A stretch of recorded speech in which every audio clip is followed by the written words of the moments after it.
Perhaps we need some outside universal threat. I occasionally think how quickly our differences worldwide would vanish if we were facing an alien threat from outside this world. And yet, I ask you, is not an alien force already among us? Here's the thing, it's not our world. None of this is real? Nope. So you're just passing We don't through. matter. We don't matter. Oh, wow. There's the good news. Oh! Should I ask who you made the bargain with? with the chief commander. On this earth? And on this earth, and then in a world we can't see. A short flight from Las Vegas, deep in the Nevada desert, lies Area 51, the CIA's secret. A giant clandestine base that remained unacknowledged and disavowed by the U.S. government for almost 60 years. But in August of 2013, the CIA finally admits this place is real. After about 6 weeks, my security clearance came through, and I got my CIA card. It was an ID card, like a credit card, where I could just go up to the door and slice it, walk right in. After about 6 weeks, my security clearance came through, and I got my CIA card. It was an ID card, like a credit card, where I could just go up to the door and slice it, walk right in. Project Blue Book, which was kind of partially a fraud. You're saying some of the Blue Book cases were completely fictitious? Yes. But the cases that we got came from, I think it was Fort Belvoir, Maryland. Mm-hmm. Fort Belvoir? Yeah. And it didn't come from the Pentagon, or it didn't come from CIA headquarters. But we would get reports about a certain sighting that they had in Mexico or Italy or something like that. And then we had people that would follow through on it, that would go out and interview the people to see if they were nutcases or if it was real, you know. So they'd be going overseas frequently? I wasn't, but I always stayed wise. But the people we had working with us from the CIA would do that. We would get like a new report probably a couple times a week. I was coming into the Army fresh off the farm, you know, so I really didn't have much knowledge of anything, but my boss filled me in on Project Blue Book and what they had found so far, as far as grays and aliens and the Roswell incident. How did you feel when this first got dumped on you? When you first learned about this? I was just kind of overwhelmed with all of this, you know. And I said to him, I don't know if I'm going to be able to be a judge of this type of thing. What's real, what's not, when I don't have much knowledge of it, you know. So... What did he say? He said, well, we have to build the information as we go, and you'll see how this thing is working out. And then the other thing is, of course, you really weren't able to tell family or close friends, obviously. No, I couldn't tell anybody. In fact, I had to take a vow that I wouldn't tell anybody. A lot of it for 40 years, and more of it for 50 years, which is up in 2010. You're doing all this crypto work, you're looking at images, photographs, video. It's 1958, maybe the fall of 58. What happened after this? At that time, the Project Blue Book thing kind of went pot, you know. If you remember, back in those days, they kind of declared it as a nothing, you know. Mm-hmm. Right. And they were telling the world all UFOs are misidentifications, hoaxes, balloons. Yes, psychological issues, whatever. Yes. Yeah. So my boss came to me and he says, we've both got a new assignment. And he says, oh, I said, where are we going? Oh, he says, we're going to the Capitol. We're going to be part of the Eisenhower push. He's trying to find out something about, all about these aliens that MJ-12 was supposed to find out, but never sent back reports to him. The MJ-12, the UFO control group, were they calling it MJ-12 Yes. at that time? Yes. They called us in, went into the Oval Office, and President Eisenhower was there and Nixon, and they said, we called the people in from MJ-12 from Area 51 and S4, but they told us that the government had no jurisdiction over what they were doing. So being a general, past general, you didn't tell them to go to hell without any real good reason, you know. Mm-hmm. So he said, I want you and your boss to fly out there. I want you to give them a personal message.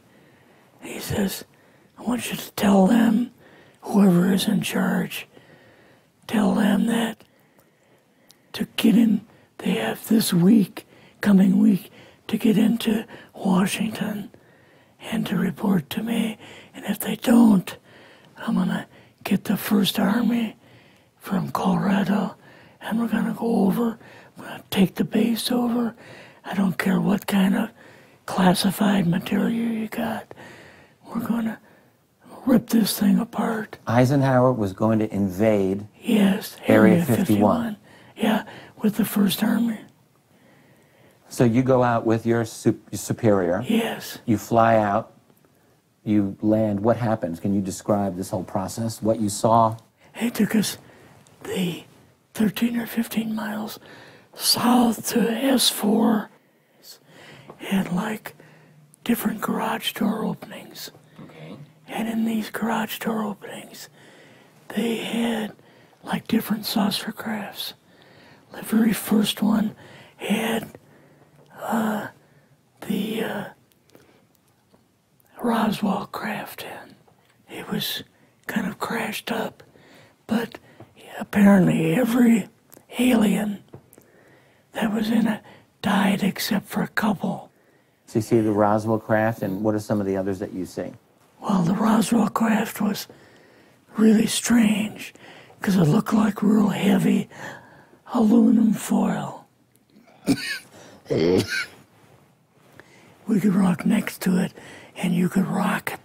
The whole thing probably weighed 150, 300 pounds. Could they tell what the source of power was of this craft? Yeah, it was like a reverse gravitational thing of some kind. In fact, one later on, I got the mathematical code for reversing gravity in a 3x5 card. I guess there are different types of grays and so on. How did you see that evidence?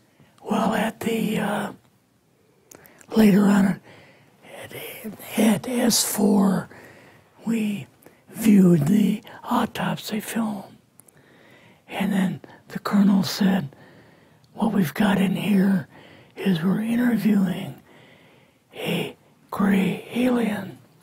All right, right there. How did you feel at that moment? Well, I thought, boy, we had no idea we were going to see the real thing. All we saw was film. You had to have a little bit of heart racing Yes. at that moment. My boss was able to go in and had a partial interview with him. So what did this gray alien look like? Could you describe him a little bit? This one looked a little bit oriental. So I'm just wondering if it looked almost human, what about this didn't look human? No, it didn't look human as far as the skin tone and basically the shape of it and the size. How was its head size compared with a normal human, for example? Brain was kind of a little bit bigger. Mm-hmm. And some of the nose was very, very small. And the ears were just like holes. Mouth was very small. Now, why were they bringing you out here at all, anyway, to see an alien? What was the point? To go back and tell the president they actually had one. So he did not know at this point No. if there was an alien No. at S4? No. What did you do then at Area? Were you done, or did you have other things to do with Yeah, S4? so basically we were kind of done, went back to Area 51. Mm-hmm. They took us into the main building, and there we saw a U-2, which of course we didn't know existed. Mm-hmm. And a model of the SR-71. Yeah, the Blackbird. So, but like I mentioned earlier, it was not a model of the current Blackbird. It was an earlier version. But an early version. Did you go directly to Washington after this? Yes. Or did you go somewhere else? How did they get, did you fly regular airline? Or? We flew back to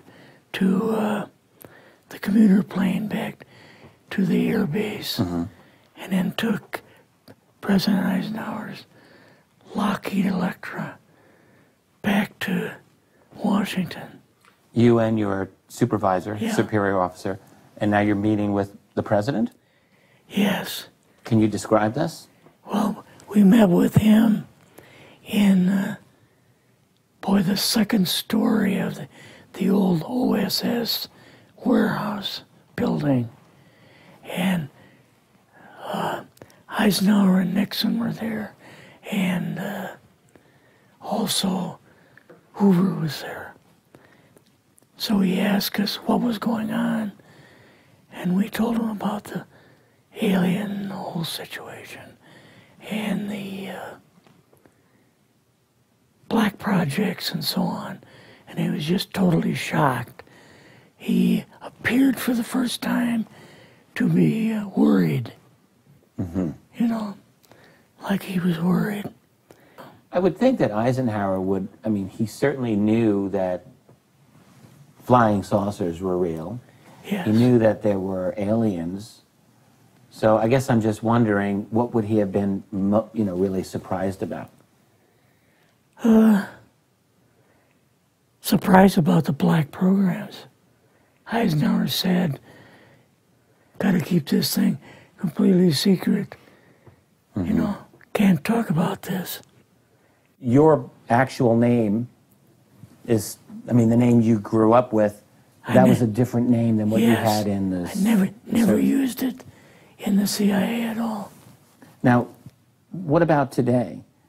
You're going on the public record, and this is still sensitive information, even though earlier you talked about, security oaths that maybe expire after a certain period of time. 50 years. But you're still concerned. Linda Moulton Howell's phone call, her phone was tapped, and they got my phone number, and through the telephone company, they were able to find me, and so on. When they found you, what happened? I was going to a grocery store. Two guys in black suits come out of a black Lincoln town car and came over to see me. And they told me that I'd better not publish anything or talk to Linda about any more things. So at that time, I did, I stopped. This video is going to really bring people to a new level of truth. This world is absolutely not even close to what we think it is. We're going to look at Area 51, and more importantly, AST4, which is being hidden by Area 51, in that people are under the belief that Area 51 is about military technology, aircraft, things of that nature, possibly even the development of spaceships. No. Now, AST4 is much deeper than that. We are talking about something that most people won't be able to wrap their heads around. I know there's Christians that will, and then there'll be Christians that as well won't be able to understand this. But there is no such thing as aliens. Absolutely not. There are absolutely no aliens in this world. However, there are fallen angels, demons, and they are passing demons and fallen angels off as aliens in order to deceive for many, many reasons. Obviously, they want to hide scripture. They don't want to, expose the truth. And of course, Satan and the demons don't want to be exposed. So, of course, they're hiding that. But with that, they can also pretend that we're on a spinning wet ball rocket, and they can, pretend a lot of things as long as you believe there's outer space and creatures out there that want to be our friends. E.T. in the movie does not exist any more than Gazoo on the Flintstones. We are being greatly deceived, make no mistake about it, and it's time for people to wake up. It seriously is time for people to figure out exactly what's going on, and we're going to go ahead and do that here today. Enjoy the video. Everyone out there, my name is C. Ronald Garner. I'm a 30-year researcher in UFOs. I have spent a lifetime studying the subject. I think I have more knowledge of it than most of the sophisticated researchers out there. I'm about to give Bob Wood and Jan Harzan some documents that have never before been seen by the general public. I'm hoping that they'll be published in the MUFON Journal so that people out there will know what's going on behind the scenes. For whatever reason, I've been privileged and honored to talk to a half a dozen people that are within the secret government. I know their names, I know where they are. Many of them are recognizable by the general public, but I'm going to give these documents today on January the 23rd, 2015 to Bob Wood and Jan Harzan so they can be published in the MUFON Journal. I just want to make one statement why I'm wearing this angel cap.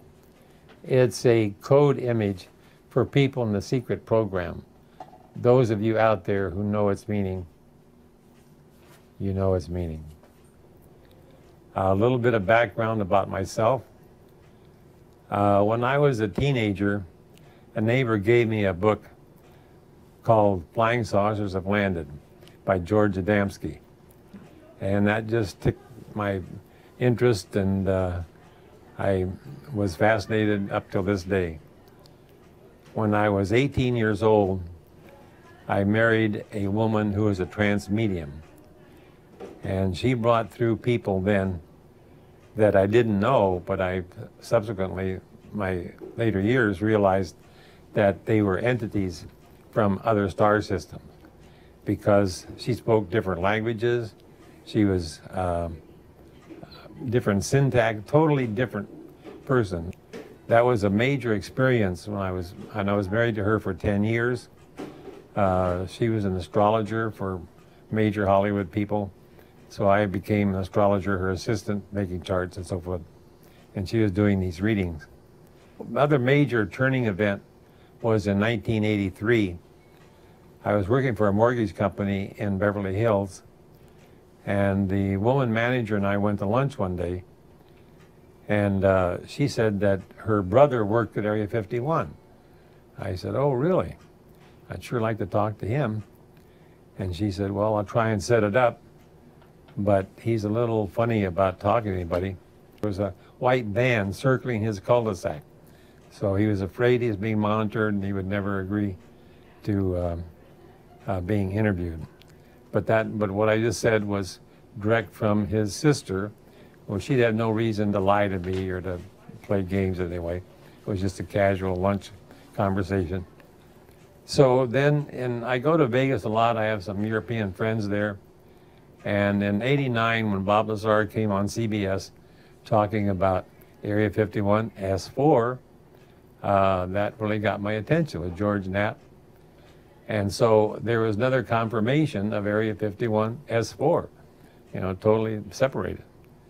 Then in '93, I was attending International UFO Congress in Las Vegas, and the speaker there that I was entranced with was Bill Uhouse. Now, Bill Uhouse was an engineer, and he was tasked by the Air Force after he got out of the Marines. He was a pilot for the Marines in World War II, to go to work at Wright-Patterson Air Force Base. And he went to work there, working on back engineering special projects. So then they transferred him to Los Alamos, and they transferred him also to Area 51 S4. And he said on camera that at Los Alamos, Edward Teller was there with two beings from a different star system, the blonde, blue-eyed variety, what we call the Nordics in ufology. And they were teaching Edward Teller about this science of whatever from their star system. That's profound. And I have it in some of my videos of Bill Uhouse stating that. So this is the main part that I see as the people, researchers, don't get. Or to go to work at Wright-Patterson Air Force Base. And he went to work there, working on back engineering special projects. So then they transferred him to Los Alamos, and they transferred him also to Area 51 S4. And he said on camera that at Los Alamos, Edward Teller was there with two beings from a different star system, the blonde, blue-eyed variety, what we call the Nordics in ufology. And they were teaching Edward Teller about this science of whatever from their star system. That's profound. And I have it in some of my videos of Bill Uhouse stating that. So this is the main part that I see as the people, researchers, don't get. We're on regular, everyday conversations with these beings from other star systems at the Los Alamos for sure, and Area 51 S4, and probably Dugway grounds and Brookhaven and wherever. They're coming and going. Either they can manifest and disappear, or they come physically,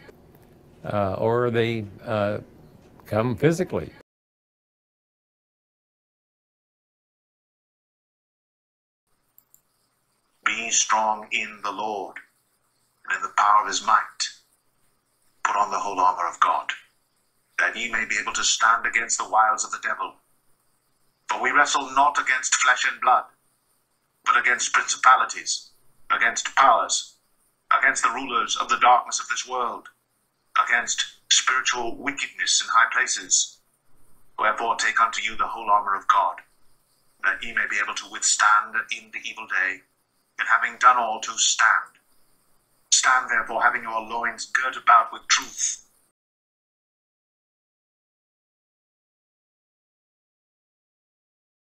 You know, Richard Dolan calls it the breakaway civilization. I call it an ET fifth column.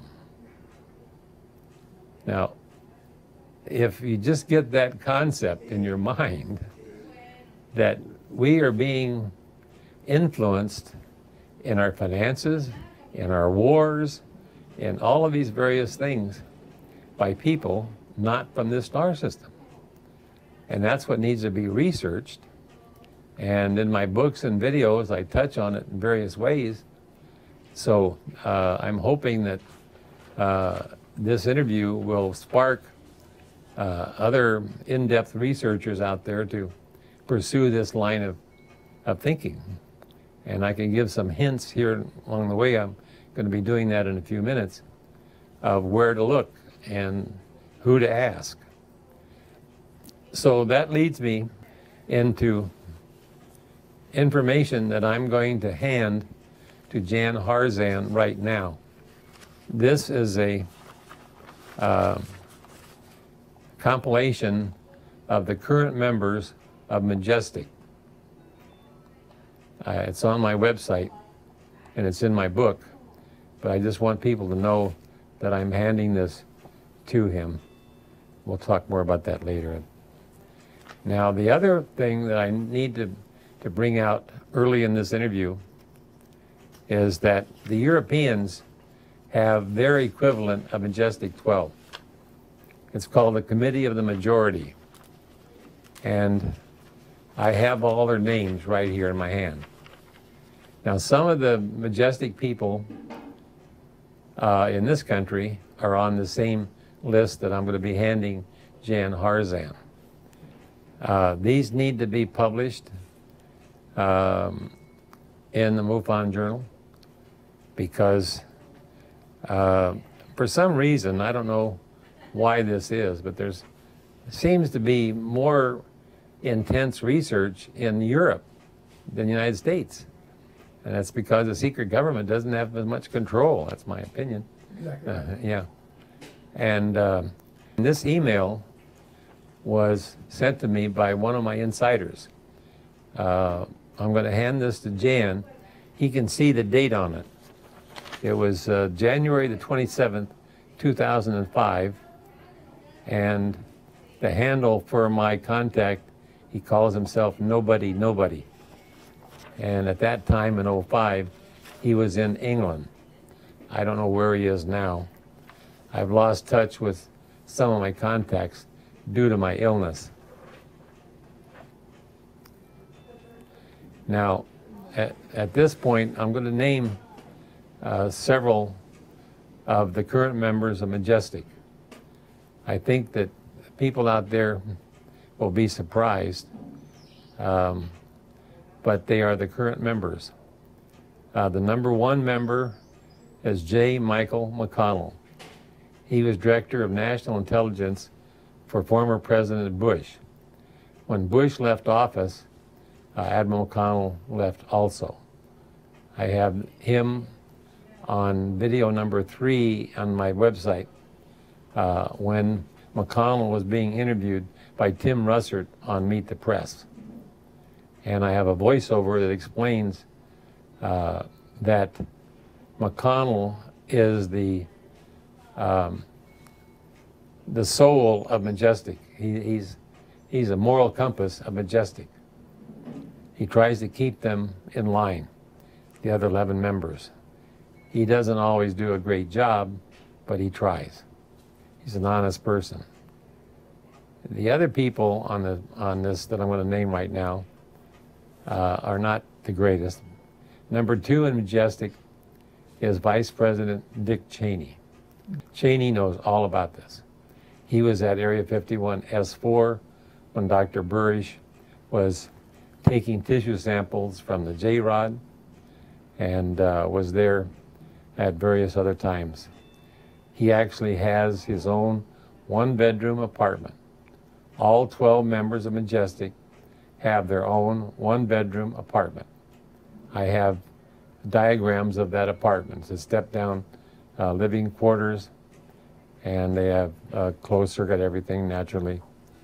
And when you're in that facility, I want to give this aside. This is something nobody knows. When you're in the facility, there are armed guards every direction. You can't, when you're in that facility, you can't look down any hallway, any corridor, anything without seeing an armed guard. And that intimidates the people that are working there. You're not about to do something that would be untoward if that is facing you. And the other thing that a lot of UFO researchers don't know is the guards in Area 51S4 are Navy SEALs. The guards on the outside are Wackenhut, you know, the perimeter, but they're not on the inside. And in my video, I believe it's video number 2 at area51thetruth.com, endorsements of, it's a tab at the top, it's endorsements by various people of the Dan Burry story. We'll get into that in a minute. But John Lear, Learjet fame, tells about when Dan Burrish, microbiologist, Department of Defense microbiologist at Area 51S4, tells on my video that when he saw the changing of the guard, when the Navy SEALs changed the guard, it's like the tomb of the unknown. Very professional, just spick and polished, just dynamite, just fantastic. And Dan Burry says on my camera that they knew, that he knew, if he stepped over that red line, they would shoot him. Now, this is a very valuable asset. Specially trained microbiologists, but they would shoot him if he stepped over. That's how serious all this is. So the ability that I have had to interact with these people like Bill Uhouse, and later on I interviewed Bill Uhouse's son, Will Uhouse, on camera with Burrish, and he confirms everything that Dan Burry said as far as the looking glass and so forth. His father told him the same thing. And we can get into the looking glass a little more.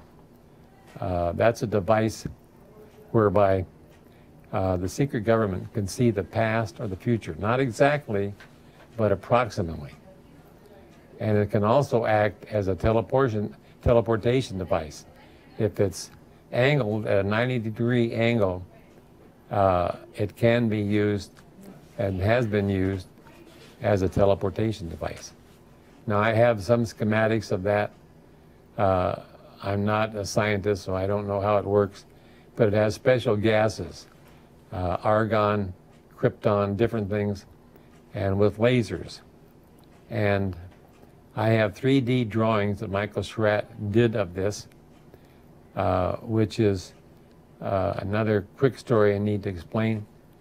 I have Dan explaining it and on one of my videos, and it's done just on a blackboard, but I wanted something more in depth. Michael Schratt is a 3D artist and fantastic. I also had Mark McCandless do a lot of work for me because these guys are top artists in their field. So Michael Schratt did these 3D drawings of the looking glass and the clean sphere. The clean sphere is a half dome where the atmosphere is controlled. Nitrogen, oxygen, just like we have, but it has 5% hydrogen because this being from another star system requires that. He's from the Zeta Reticuli star system. For some strange reason, here again, synchronicity, the Dan Burry story and the anonymous story, which we talk about a little later, have been somewhat sanctioned. Not so much the anonymous story, but the Dan Burry story is sanctioned by the secret government. So Dr. Dan Burry, microbiologist, Department of Defense, is a poster boy for disclosure. And I'm the media person that's supposed to make it happen. I thought this would happen 5 years ago. I want to address this quickly, though. I don't know for sure, but 5 years ago, I was finishing up my book on Dan Burrish, and I had a camera crew coming from Hollywood to interview Dr. Burrish 5 years ago, and I had arranged for him to meet with these people. We had police escorts. We had the whole 9 yards. They were shooting another reality show, and the producer was a friend, so he's going to do the Dan Burry story. But when I set it up with Dan Burish's mother, Doreen Crane, she got upset because I was going to have her second instead of first. So she told Dan that I had treated her disrespectfully, so therefore she wouldn't go on camera and he wouldn't either. At the time, I was really angry about it. I spent a lot of time and money setting all this up. But now I'm glad, because what happened was that I started to put my attention on the Anonymous story, which I had started in 1996. And it was an extremely important story. But, and I don't throw this out as true, but it's strange that my first bladder cancer came about at the same time, within a couple weeks of my transferring from the Burish story to the Anonymous story. I can't prove it, don't know, but former Congressman Schiff, Sherry Adamek, Stephen Greer's assistant, they both had quick, active cancers. Don't know, but it's in the literature. I can name 25 or more people that have died strange deaths. Now, why is this? Why is the secret government murdering people?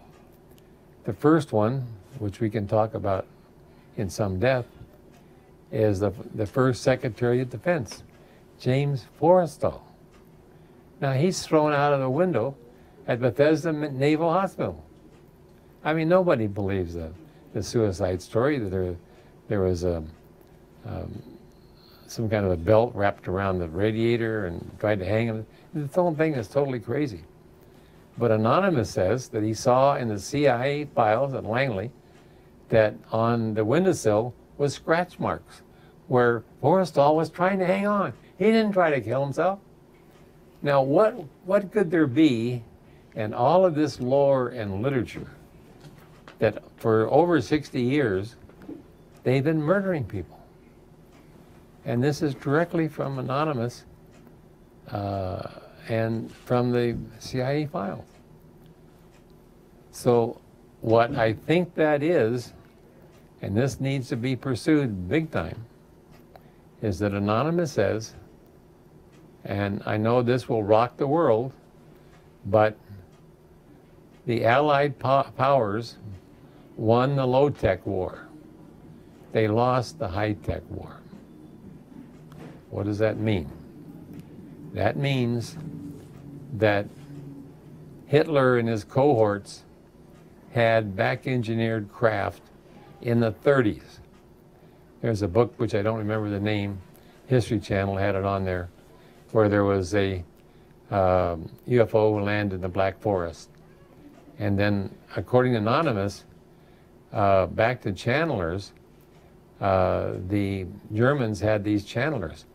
They were channeling these people, blonde Nordics, probably from the Pleiades, and that they were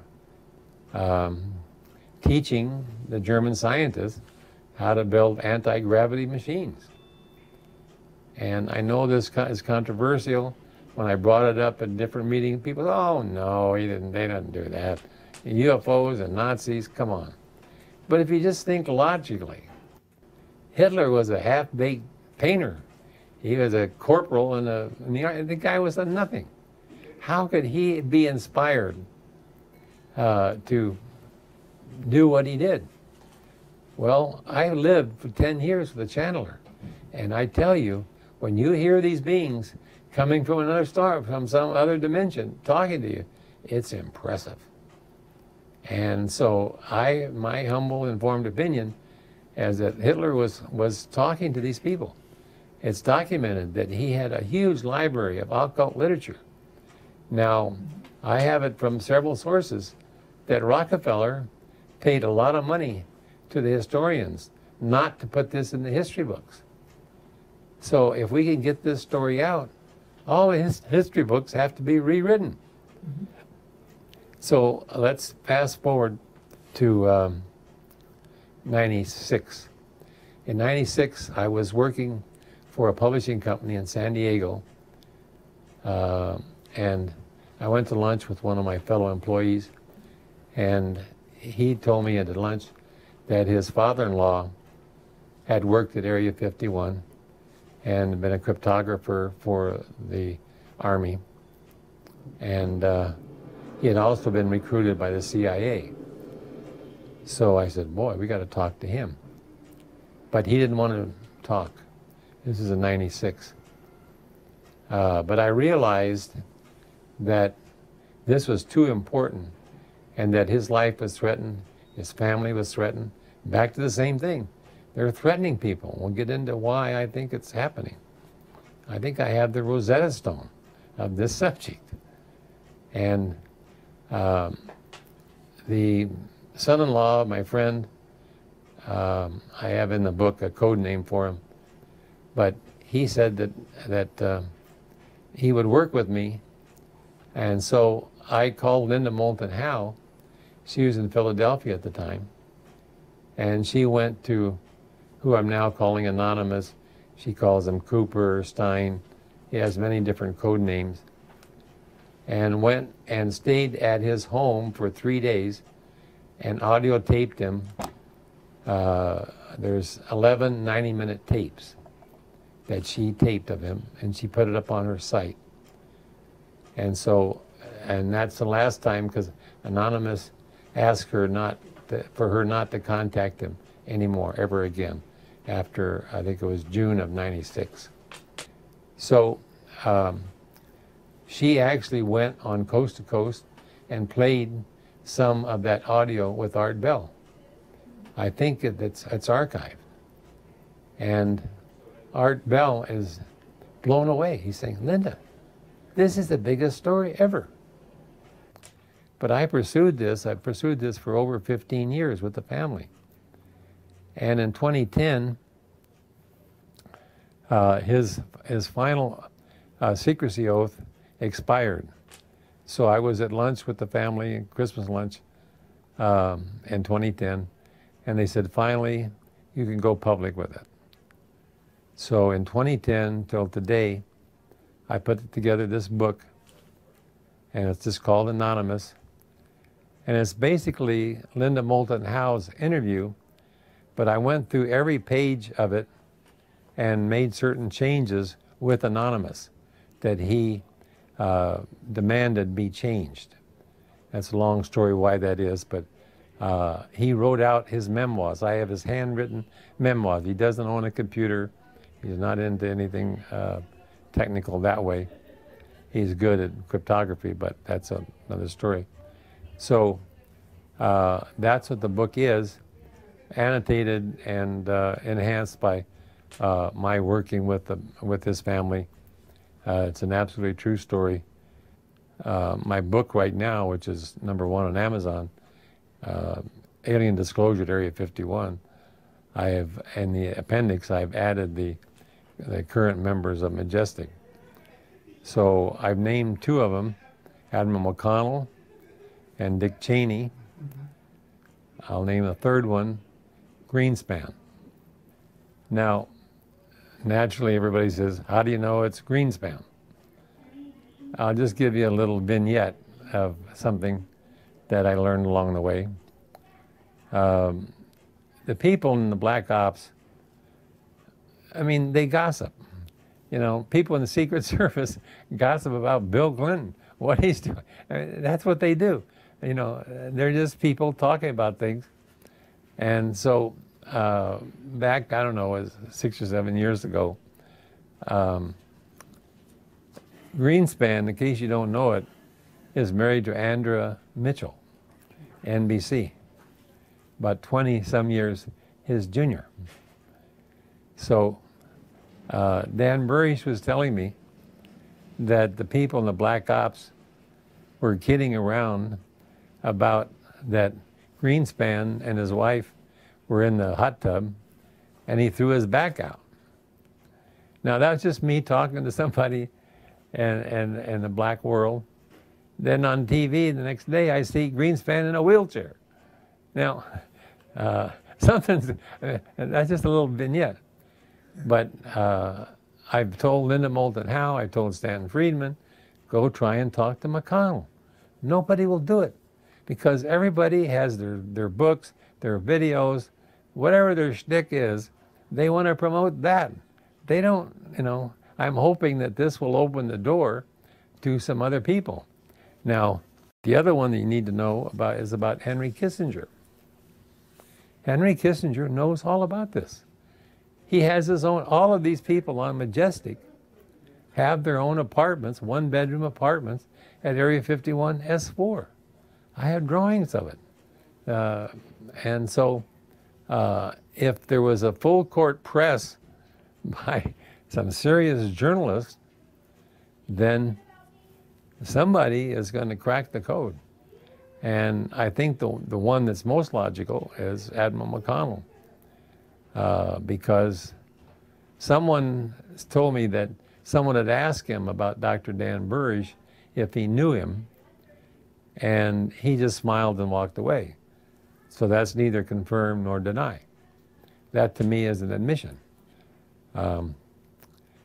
McConnell felt that Dr. Dan Burrish, and I've seen his IQ, he has 199 IQ.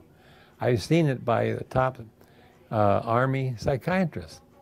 Now, Kissinger, I think, is about 90-some years old, 92 or whatever. Well, part of this whole program, which we can get into, depending on how much time and so forth, at Area 51 S4 is genetic manipulation, both on the extraterrestrial and on humans. Now, I surmise, in my humble informed opinion, that Kissinger has been enhanced. I mean, we know about hybrids, we know different things. Wouldn't surprise me one bit if he lives to be 100 and something. Kissinger, you know, his background, but I need to explain something. When Anonymous was at Area 51 S4, Eisenhower and Vice President Nixon sent Anonymous and his boss, I call him Jeffrey Wright, code name, to Area 51 to find out what's going on there. So that's what he did. He flew there on Air Force One in 1958, and there was a Air Force colonel there who had to be CIA. John Lear told me there's no just straight Air Force there, they're all CIA. They may wear whatever uniform they want. And by the way, Anonymous says on my camera that the CIA has a card. They can enter any building in the government. Swish that card, they can go into Fort Knox. After about 6 weeks, my security clearance came through, and I got my CIA card. It was an ID card, like a credit card, where I could just go up to the door and slice it, walk right in.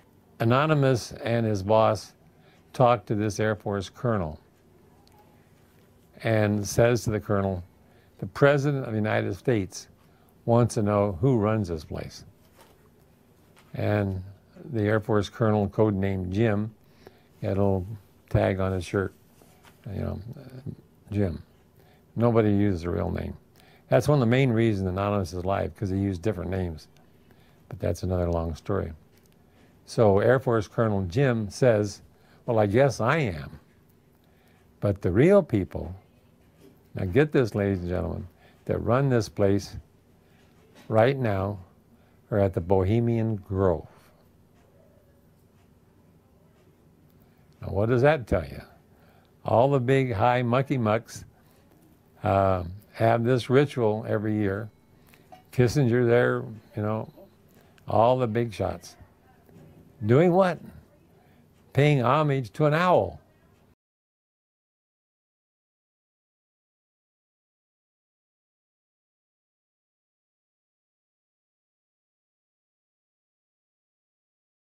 In the Black Ops world, there's a whole esoteric group of people that are talking to channelers, that are out there conjuring all kinds of spirits, and it's an active part of what the Black Ops do. What do they do all day? They talk to spirits, they start wars, stop wars, do things with the economy, all for some original goal. And this is where we get to what I'm calling the Rosetta Stone of ufology. Why is it that literally hundreds of people have been tortured, murdered, or disastrous things happen to them?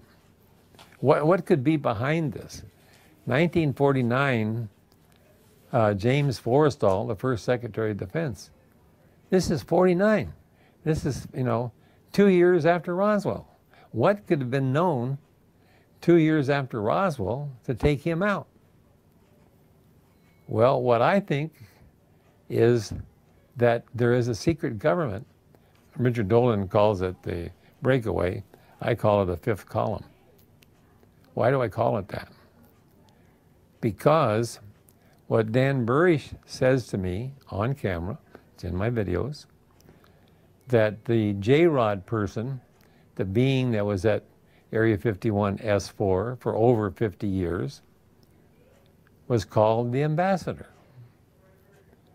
So, as kind of a joke, I called them names too. They called him Stumpy and Bright Eyes, making fun of this being from another star system. So if he's telling our secret government all of these secrets, then there's some kind of communication with these other dimensions.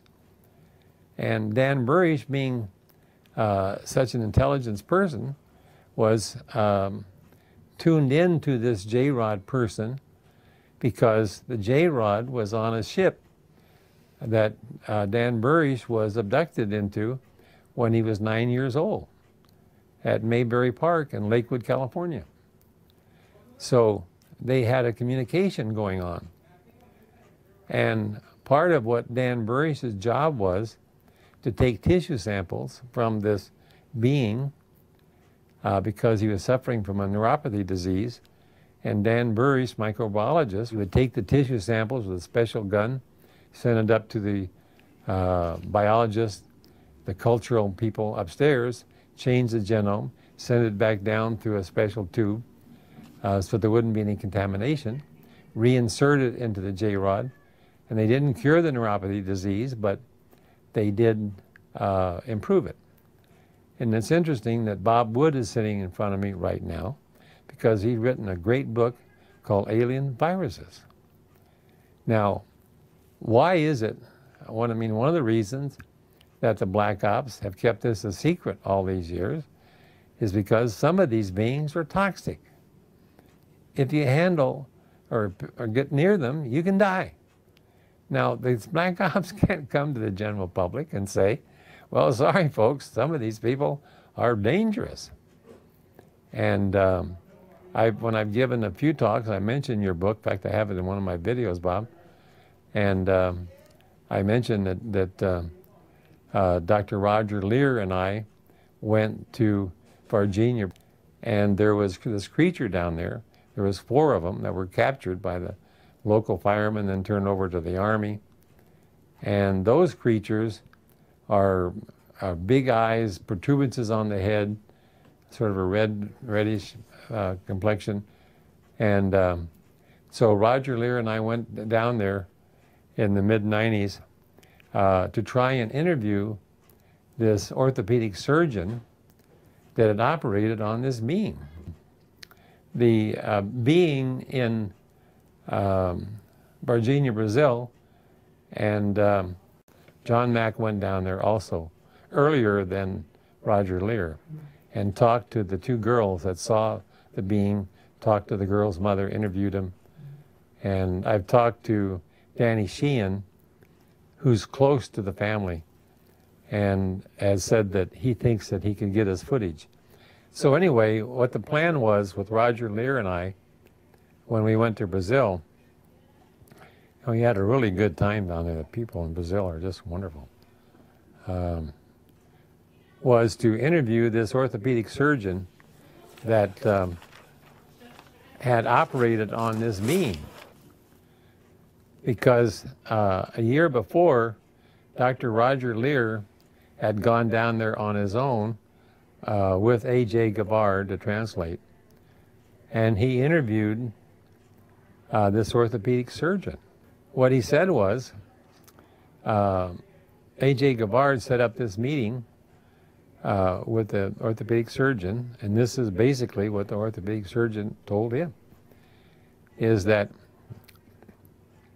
one early morning, about 2 or 3 o'clock, he was called into the hospital, and he didn't know why, but he came into the hospital operating room, and here was this creature on the operating table with a compound fracture, and we don't know which leg it was, but there was a military group outside, there was military people inside the door, outside the door, and there was this Brazilian general that told the orthopedic surgeon, get in there and fix it.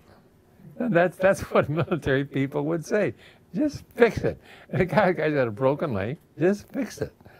So the orthopedic surgeon approached this being and put a splint on it and did whatever he had to do. And there's like a green mist that just filled the room. And in one day, it was totally healed. And the being telepathically told the orthopedic surgeon that in their world, they heal with their mental powers. They don't need intervention by doctors, which I think is fascinating. So when we went down there together, I had to come back early. So Roger, with A.J. Gavard, went to see this orthopedic surgeon again. This time he denied everything. He said, and it didn't happen because they had gotten to him. So Dr. Roger Lear, one of our many projects, was to, with Jaime Maussan, spirit this orthopedic surgeon and his family out of Brazil to Mexico, and then him go on camera and tell the real story. Now, it didn't happen, but A.J. Gavard told me 3 or 4 years ago that there's new information, so we need to find out what new things are going on in Brazil, in Varginha and all down there. So the point I'm making here, because this is apropos to Dan Burish, he says all the time, I've never met an alien, but I have met an extraterrestrial. What's the difference? Well, my difference, what I can contribute the difference is, an alien is like this creature in Brazil. It's totally alien. There's no genome of humans in there. And whereas an extraterrestrial is a human from our future, which gets into time travel. And Linda Moulton Howe said, wonderful researcher, I just love her to death, at her presentation at Contact in the Desert, July of last year, of 2014, talked about the eternal now. There is no future or past. When someone has a deja vu experience, they're slipping time, both present and past. Art Bell went on his show years ago and said he was living in an apartment with a sliding glass door out to a parking lot, which his car was parked there. So he was sitting there reading or something, and he saw a car crash into his car. Well, he got up, he went out there, opened the door, nothing. About 15 minutes later, a car crashes into his car. So there's a slippage of time there. And Willie Strieber says the same thing, that he was driving with his son, teenager, and his son's friend somewhere on the New Jersey Turnpike or someplace, and they turned off to get some lunch, and they pulled up to this diner and had a wonderful lunch, 3 people, and cost $2.87. And so Willie Strieber said, what's this? So they leave and go then way back, well, let's stop at that diner. So they stop at the diner, there's no diner there. And they asked one old coot there in the gas station, well, we came through here a week ago and there's a diner. He said, oh, that burned down 40 years ago. So, and people that are watching this probably have had that experience in their life where there's a slippage, either forward or backward, because we're interdimensional beings. We have a soul that's eternal, and that we can tap into that soul force on a regular basis. That's what you do in dreams. You're activating all of that. So the part that I'm emphasizing here in this last part of this is that as far as I know, people in ufology, except for Jim Marrs get into the German connection, the Fourth Reich. And that's a major reason for the cover-up, is that Operation Paperclip, when all of those German scientists came here, they came with all their Gestapo. And on my camera, Bill Uhouse says that when you are in the Black Ops world, you have your own personal handler. Dan Burisch has it. Dan Burisch is this big, heavy-set guy called Little John. That's his handler. So when you're in the black world, you have a handler. He's with you your whole life. He knows everything about you. He knows your family, he knows your illnesses, he knows your weaknesses, your strengths. And every so often you have to take a lie detector test. They monitor you all the time. That's why these people don't come forward. And sometimes, bad things happen. So that's the level of secrecy that you're subjected to if you rise to these levels. So when McConnell was talking to Dr. Dan Burisch, basically as his godfather, he looks after him. All these other microbiologists are dead, but Dan Burisch will be 52 February the 2nd of this year. So McConnell asked Dr. Dan Burisch to become number 9 on Majestic. Well, Burisch was reluctant, but he said, well, okay, this is in early 2005.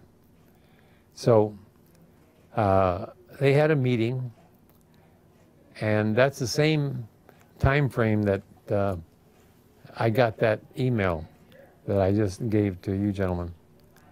So Dan Burisch suggested in April of 2005 that there be a vote for or against disclosure. And the vote in April of 2005 was 6-5 for disclosure. In September of 2005, it was 8-3 for disclosure.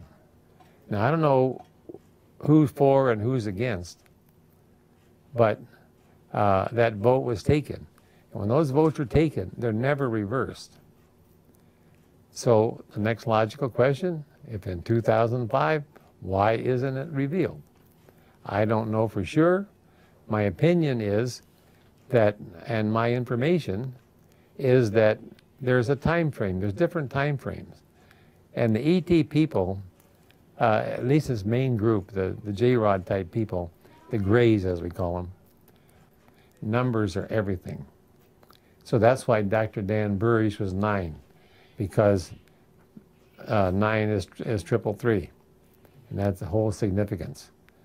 So why they haven't revealed it, Dan told me that years ago that it was 15, 16, and 17 were the critical years. And it may be happening as we speak. I just heard on the news the other day that Hillary Clinton is hiring John Podesta as her transition person, which he was a transition person for Obama. And Podesta has said to the National Press Club that the extraterrestrials are here, it's a part of the law, we should present it. Now that's pretty significant, that a potential Democratic nominee for the President of the United States, and she knows a lot about this subject. She was given a lot of information from Rockefeller and Kissinger. You tied Kissinger back into the Rockefeller Initiative.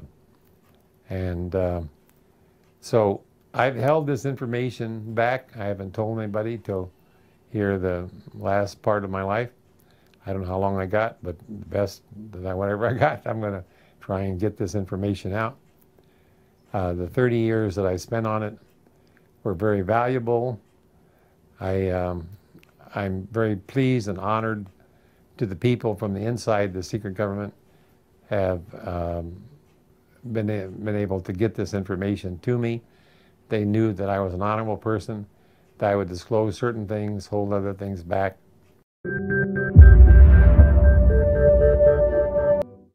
Well, I want to ask a question between the New World Order, Majestic 12, and the alien influence New World Order. How are the aliens influencing the New World Order? Well, it's my take on it that they are our progeny. They are future humans. That's the part that Dan Burisch has made in various ways, and I've interviewed him for 100 hours on camera, 100 hours off camera, so I know him and his family as much as any person that's not actually in the family. I was best man at his wedding. I was there when he got his divorce. I was there when he went on his honeymoon. That brings up something really interesting, his honeymoon. He went on the Queen Mary, which when they got back, I brought him to Bob Wood's house. So Bob Wood met him and his new wife at, I don't remember what year that was, 3 or 4 years ago, whatever. And Dan Burisch has his own bodyguards. He carries like a pager in his pocket. If he pushes that pager, there'll be armed guards at his side within 15 minutes. And his apartment, I've seen the weapons. He has automatic weapons. He's a crack shot. Both he and his wife are target people. I was going to videotape them at the target range in Vegas, but I never did. But to them, this is serious. To me, it's serious. I've traveled to 6 countries. I've hired 3 different private investigators in the United States. I have my own personal armed bodyguard when I need it. So people out there need to know that this is serious, serious business. I at one point contacted the Royal Mounted Police of Canada. So it's taken a lot of time and money and effort to gather this information. Basically, I'm trying to figure out how strongly the Majestic members are influencing the New World Order or vice versa. Yeah, well, my take is that they're intermingled in a way. It's hard to separate. Right. And there are these people. I'm placing a lot of faith in McConnell because this transition, because I told Dan Burisch that my car was broken into 3 times. I filed police reports. My apartment was entered in Huntington Beach. And when I told him that, he ordered Majestic to stand down, as far as I'm concerned. So after 05, 06, I never had any more problems. So that's kind of clout that he has through McConnell. I'll give you another little vignette, which is apropos what I was saying earlier, is that these beings are toxic. That's why the J-Rod was in this clean sphere, totally controlled environment.